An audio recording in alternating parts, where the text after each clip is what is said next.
So let's begin painting. So first I'm going to pick yellow ochre and paint all over the spoon as my base color. And then we are going to add our darker and lighter shades over this yellow ochre.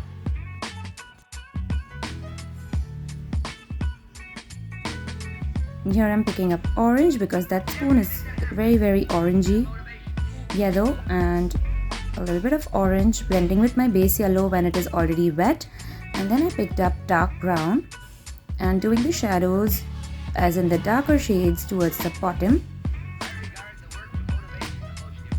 blending it, taking some more yellow, and you can see that every time I dip in water I am kind of wiping my brush off because we don't want excess water, and that step is very important because if we do not wipe off excess water, a very watery drop falls on our painting, which really gets it messed up. Okay, now I'm doing the other top portion of the spoon the same manner. First yellow base, then I added orange, mix some more yellow, and if you can see in the reference, it's much more lighter than the lower area. So I just picked some white and I'm dabbing it over here.